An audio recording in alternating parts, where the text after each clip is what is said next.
Alright, let's do the one thing that I don't ever want to do. Let's talk about me.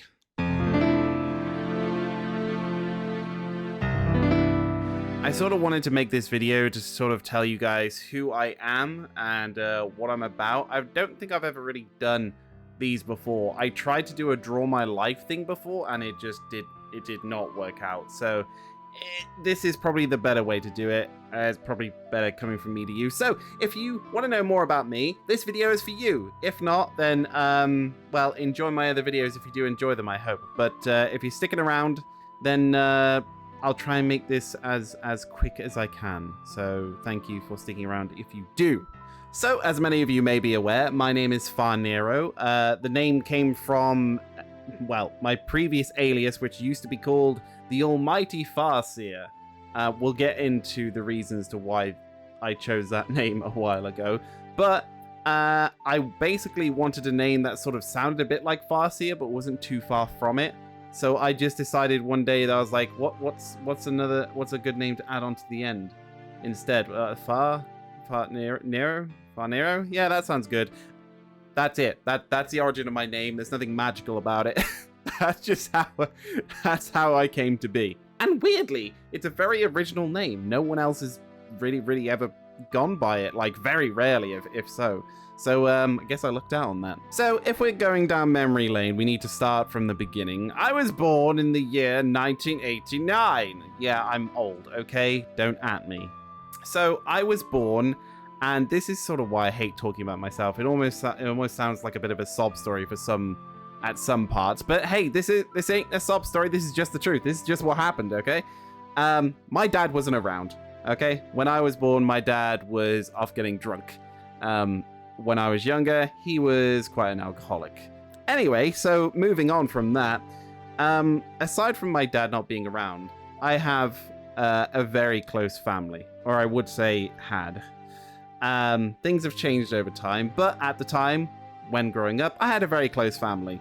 So my aunts and my cousins and my uncles and everyone else like around me and my mum are very supportive. We all lived in sort of the same area. Most of us live in the same town. So we had a lot of support. And like, you know, so the fact that my dad wasn't around really wasn't the biggest issue for me. Because I had a lot of other sort of father figures, I guess, through most of the other guys in my family. So, you know, I don't think I really missed out. So growing up, my mum was always supportive and always has been to this day. I can't ever talk highly enough about my mom. She is just the most supportive and amazing person to me, and probably the most important like person in my life, honestly. I owe her everything. I owe her honestly everything, for any good things that I have going for me and everything, just down to her support. So because of that, life growing up was pretty all right. We were happy. Everything was pretty good. Like I said, had the family close by. I met Kex. If many of you on my streams and social medias and everything, you may know of an individual called Kexman. I'll probably pop him up here somewhere of a very flattering picture. I'm pretty sure I'll use. I've known Kex since we were 4. We've been good friends since then. You know, on and off over the years, but we're still stuck with each other, driving each other insane, and that's just how it's gonna be. Let's get into the more important things. The gaming. Where did I start? Where did it begin? So, I grew up playing a bit of Sonic the Hedgehog on the Sega Mega Drive. Things kind of took an upturn when my cousin, who I consider pretty much a brother for how much he was around, called Steven, he gave me his Super Nintendo, his SNES, as most people know it these days. He gave me his Super Nintendo. He had it for years. He had it as a kid, and then he gave it to me, along with all the games. There was like a grey suitcase it came in as well. So there's a grey suitcase. There was like a bazooka add-on thing. If anyone remembers that, they had a little like you kind of look through and you fired it at the screens. Very old school type of things. I had the little mouse with it as well for Mario Paint. So I had Super Mario Kart, Mario Paint, Super Mario World. This was my proper diving moment into gaming when I got the SNES. It was great. What a time. What a time. I had Star Fox as well. Damn it. I had the first one for the SNES. God, it was good times. Like, awesome. That's where my gaming path began. And also I got like a Game Boy before the Game Boy Color came out as well. The original OG Game Boy. Let's go. And yeah, no, that's sort of where everything sort of took off on my gaming path, really. When it comes to school was meh. Aside from like some nice friends that I had at school itself, never liked it. I was never a popular kid, but I was never an unpopular kid either. I was just sort of like in the middle. So, you know, it could have been worse, but can't say I ever really liked it. Who does like school anyway? Probably some people. I ended up moving 3 times with my mom. She got with my stepdad, who was quite a more stern sort of parent, especially compared to my mom. But yeah, we ended up moving a couple of times, and eventually, after getting an N64 and moving up through the ranks of console gaming and everything, and getting welcomed to the PC gaming world, again, through my stepdad, actually, because he's the one who had a PC, even though it was like Windows 6.1 or something. We had to upgrade it to Windows 98 eventually, because how else was I going to play Command & Conquer Red Alert 2 that I bought for it? I got it for Christmas. Okay, I didn't buy it. I was too young. But I got it for Christmas, and if I get Command & Conquer Red Alert 2, you got to have a computer to play Command & Conquer Red Alert 2. It's just going to happen. Is it done, Yuri? No, Comrade Premier. It has only begun. But yeah, and then my whole sort of PC journey began there, with PC gaming and everything. During that time, I was still like a massive fan of console gaming. I had a PlayStation 2. I eventually got an Xbox as well. Got into Halo. Got into like LAN gaming. Like, oh my god, Halo LAN parties back in the day. If you guys were there and you did that, you remember them. Those were some times that were just, it's just that those memories are just something that you'll never let go of. They're just timeless in themselves. But outside of the land, yes, on the PC journey, I got into games such as Warcraft 3, which was bought for me by one of my older brothers. Never played it or heard of it before, but the moment I started playing Warcraft 3, I absolutely loved it. I absolutely loved the story, absolutely loved the game, and then eventually I went and bought World of Warcraft, which started me on my World of Warcraft journey. I think I joined the game around about, I think it was half a year before the Gates of Anchorage opened. This is like back in 2000 and, oh gosh, when would it have been? 2006? Something like that? Something around that line. It might not be the exact year, but it was around about.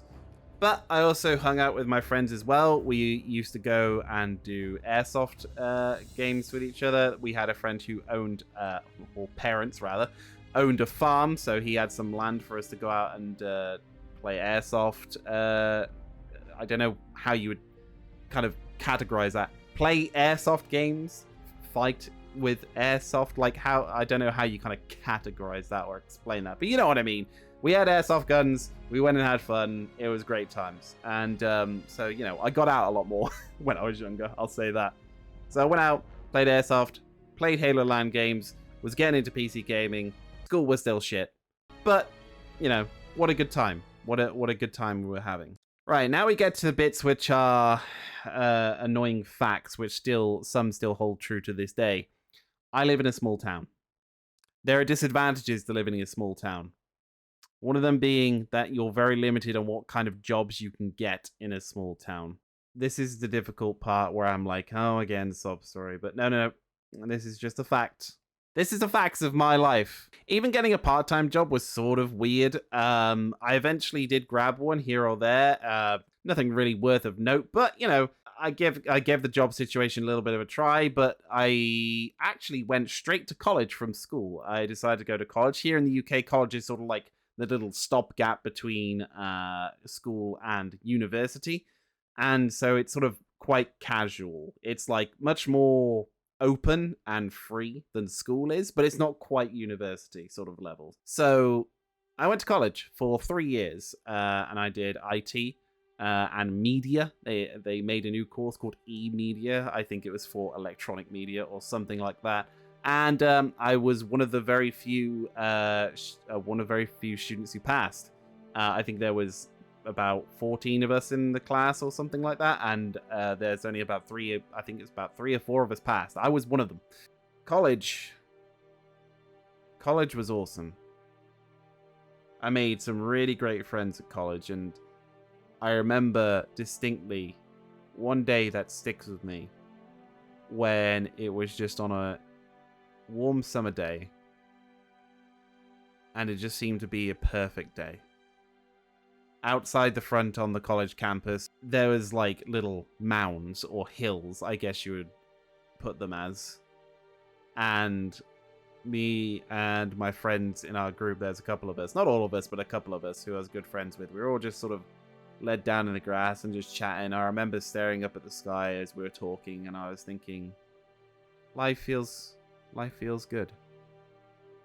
Life feels really, really good. At that time, I didn't have too much to worry about. Everything felt pretty awesome. Yeah, I was genuinely happy at that moment. And it's something that I hold on to and always remember. So, I mean, things only got a little bit better from there because I ended up joining Warcraft Radio as well. Back in the day, it was run by Turtle Biscuit. Most people know him as John Bain, as later on in his years he joined the StarCraft scene and other such ones, so a lot of people got to know his name. And yeah, it was a good time. Like I ran a show called The Essence of RP because I loved to roleplay in World of Warcraft at the time. I dragged my friend Kex along, who I mentioned earlier, to come and do the show with me, and again, real fun memories of just a lot of fun and a lot of laughs. It's fucked. Tree. Testing. Tree. Yeah, tree. And a lot of memories and friends made that are still now friends to this day that we know because of Warcraft Radio. And I wouldn't change that for the world, what we did. It was just so fun. What an absolute fun time. So not only did I join Warcraft Radio, I ended up flying outside the country on my own for one of the first time evers. I think it was the second time to go to Paris, to go to Worldwide Invitational.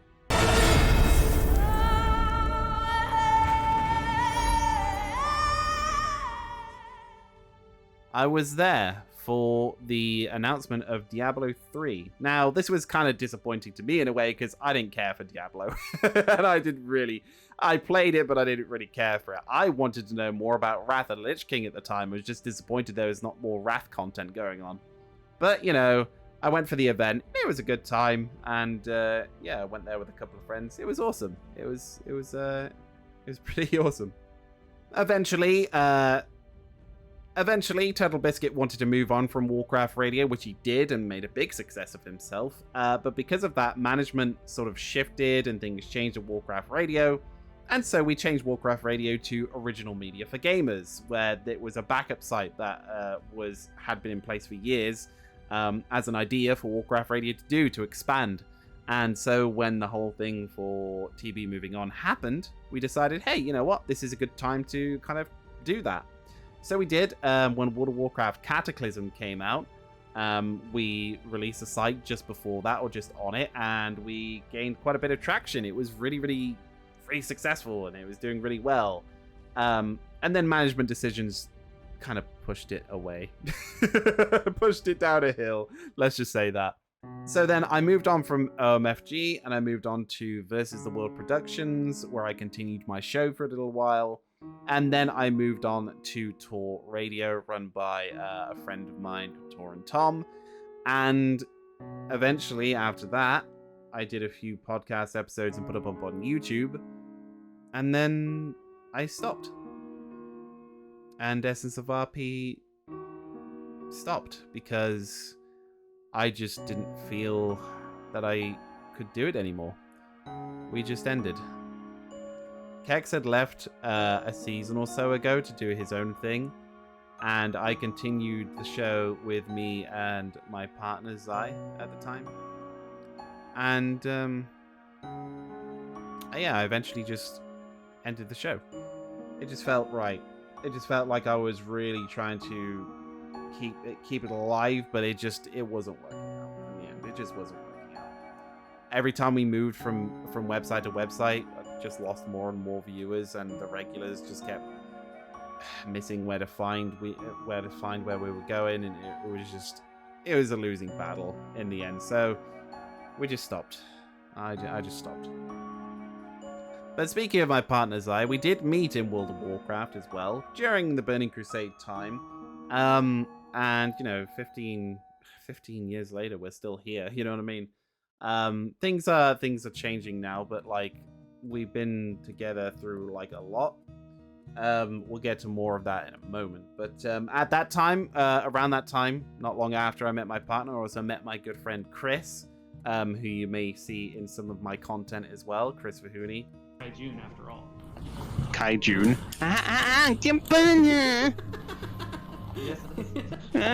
Hit me with cat. Get off. You know. Come back.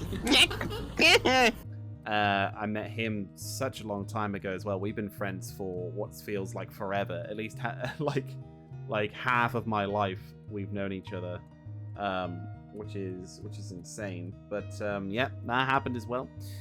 But during this time of moving the show around and things going up and down, this was around the time that the recession hit, with the big crisis that kind of plummeted a lot of things into a bad space. Basically, it became impossible to find a job. Britain's big banks under sustained attack on the markets. As we go on air, there are crisis talks about how to stabilize the banking system. I came out of college and the world went upside down. Any opportunities that I would have had normally were swept away. Nobody was hiring, nobody was doing anything, nothing was happening. This is the start of my financial troubles. It all started with that recession, where the start of my adult life was essentially cut real deep by world events, and it affected me quite a bit, and it has done to this day. I feel as though I wasn't given a fair start, and I feel as though in some ways, because of other factors going on current day, there's the next generation not getting a fair start either, and I don't think it's good. I was originally learning how to drive around about 18, 19, I think it was 19 at the time. And I wanted to pay my own way. I wanted to pay for my own lessons. I had a small job coming out of college. It was just a little something, and it got me enough money that I was paying for my lessons and going through things. Blah blah blah. Everything was pretty cool. It was a good summer. Everything was pretty good. Funnily enough, I was working with my cousin Stephen, who we mentioned earlier. Yeah, when the recession hit, we all got laid off from that job, and finding another one became extremely difficult, and my motivation to learn to drive vanished because I couldn't afford to pay for it on my own, and so I didn't want to. My parents offered to pay for the lessons for me, but I didn't want to. I just didn't want to do it. I was like, what if I learn to drive? What am I going to be driving? I can't afford to buy a car. There are no jobs. I can't afford to maintain a car. There are no jobs. There would be no point. I felt a lot of motivation just break at that time. So for many years, I was looking for work. During this time, my partner got kicked out of her place. She was living with a family member who had not been paying the rent. And so the bailiffs came round one day and she rang me up in tears to say, hey, I don't know what's going on. So I jumped in on that and helped her out, and eventually she was offered to move back to her home with her parents who would help her out. And I decided, you know what, maybe I'll go gain some experience. Maybe I'll go out there, maybe I'll get a job, earn some money, and then come back and then, you know, we'll see where we are. Maybe we'll go for a little bit of a different adventure, I thought. Let's go do that. We went over there for the summer. I got a job, which was awesome, considering the whole recession thing. But that didn't last either, because we were living at their parents' place, because there was no other place we could reasonably afford. We didn't have any other money, except the money I was earning and paying them rent for. And then eventually they were going to have to move out of their place for like a month or two, because they were having the entire foundations of the house redone. Which to us was then like, oh, I guess we've got nowhere to go then. Shit. Well, that's good. So then we moved back to the UK with the help of, again, you guessed it, my awesome mum. When we came back to the UK, we got a place. We managed to get a place together finally and gained independence, or I gained independence at least, in my own way. And we finally had a place to call our own.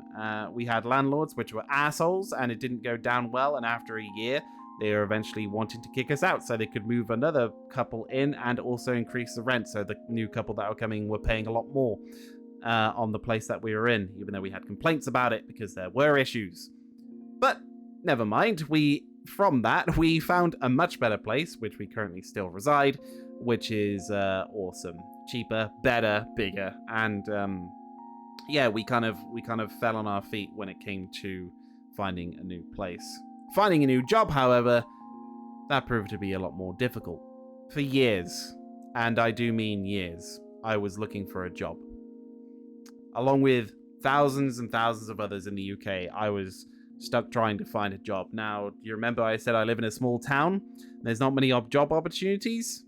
Yeah, that's the issue, because traveling out of town, unless you're getting a really, really well-paying job, it ain't worth the money. You're losing more money by traveling out than you are, but then it's worth getting. It ain't worth it. It ain't worth it.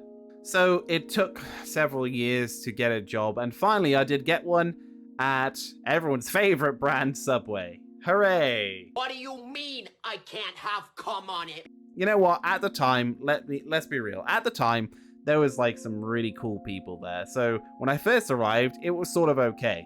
But then after about 6 months to a year, we had a really awesome team. I made some really awesome friends at Subway. It became a super, super chill place to work because I enjoyed working with pretty much everyone there. And yeah, it was pretty awesome. And you know what? The job itself, sort of boring and how it is. But, it's the people you work with, and it's the people that make the job. And that's what made it great. So that's why it sucked all the more when pretty much all of them left over the period of 4 years that I worked there. Everyone that I became good friends with all left. And then it sucked. Then all I was left with again was the job. And just bad experiences. It was just absolutely horrible. So, what happened? Blizzard Entertainment opened up slots for customer service assistants for the release of World of Warcraft Battle for Azeroth. Champion, I can sense Azerite nearby. And of course, who applied? Me. Who got a job? Me. So, I went and worked for Blizzard for 3 months. What an awesome time that was. The best job I think I've ever had. Can you imagine a job that gives you an hour for lunch? And then also, I think it was 2 15-minute breaks that you can have at whatever time. An hour for lunch and 2 15-minute breaks. On a 9-hour shift, but still, what other job gives you that? Not many. I can bloody tell you that. Not many. So, it was great. The work environment was awesome. Loved the people I worked with. Loved my manager. Shout out to Nat. Still awesome. Don't think I'll ever forget you. For the most part, I would say that 90%, I was 90% happy. I was happier in that job than any other job I'd had previous. Alas, it was only temporary. I knew that going in, and I came back home. I started jumping between jobs, and basically, it was kind of sucky, if you want to know, because once again, we're back in the job situation. Recession's gone, but still small town, still shitty opportunities, still not much going on. Oh, by the way, just add this in. Fuck me.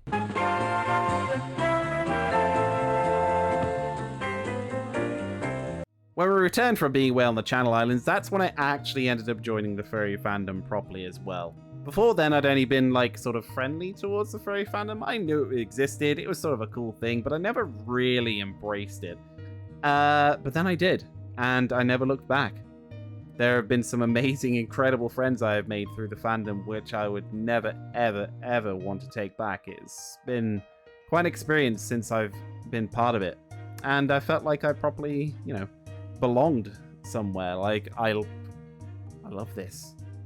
I love this. This is all great. I love all this. But while jumping around through different hoops and different jobs, I eventually joined Warcraft Radio once again. It got reformed by quite a few of the old members. So we basically rejoined together again, became Captain Planet, and saved the world. But Warcraft Radio had a resurgence as Classic WoW was released, so we thought it was a really cool time to do that. And then, yeah, what a good time that was. Warcraft Radio is now Bonus Roll Productions as it's kind of expanded out, doing a lot of podcasting stuff, and usually I ended up doing a show called You Think You Do But You Don't, once again with Kexman, when he's available, and also my good friend Dunkirk, and eventually now down the line also our friend Mango.